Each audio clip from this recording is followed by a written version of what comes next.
Hi! இன்னைக்கு Monday ஒரு குட்டி மினி விலாக் பார்த்துடலாமா? காலையிலேயே என்ன பரபரப்பா வேலை பார்த்துட்டு இருக்கீங்கன்னு பார்க்குறீங்க. ரொம்ப பெரிய பிரேக்ஃபாஸ்ட்லாம் நான் பண்ணல. 2 நாளா கன்டினியூஸா எந்த வீடியோல பார்த்தாங்கன்னு தெரியல. எனக்கு பாஸ்தா வேணும்னு கொஞ்சம் சொல்லிட்டே இருந்தாங்க. மேக்ஸிமம் சாட்டர்டே, சண்டே தான் அவங்களோட சாய்ஸ். மத்த நாள் நான் வந்து அவங்களுக்கு சூஸ் பண்ணி குடுக்குற வெஜிடபிள்ஸா இருக்கட்டும், எல்லாமே ரொம்ப ஹெல்த்தியா பார்த்து பார்த்து தான் குடுப்பேன். பட் கன்டினியூஸா பிடிவாதம் பண்ணிட்டு இருந்தனால, சரி ஓகே. பட் ஒரு கண்டிஷன். நான் பாஸ்தா பண்ணி தரேன். அதில நெறைய வெஜிடபிள்ஸ் போட்டு பண்ணி குடுப்பேன். பிளேட்ல ஒரு காய்கறி கூட மிச்சம் இருக்கக்கூடாது. இந்த கண்டிஷனுக்கு ஓகேனா நான் பாஸ்தா பண்ணி தரேன்னு சொன்னேன். நீங்க எப்படி பண்ணி குடுத்தாலும் பரவால்ல. பாஸ்தா பண்ணி குடுத்தா மட்டும் போதும்ன்னு சொன்னாங்க.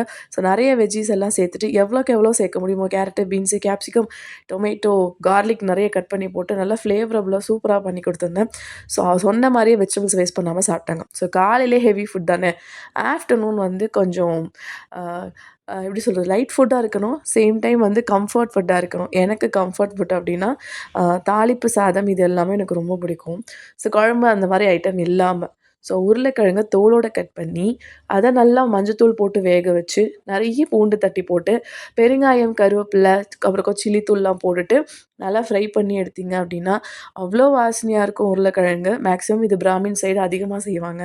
அதே மாரி தயிர் சாதத்துலயும் நல்லா ஒரு 1/2 லிட்டர் அளவுக்கு கர்ட் வந்து குழஞ்ச சாதத்துல சேர்த்துட்டு, பெருங்காயம் சேர்த்துட்டு, ஒரு ஃப்ளேவரபுளான ஒரு கம்ஃபர்ட் ஃபுட் தான் இன்னைக்கு என்னோட லஞ்சுக்கு.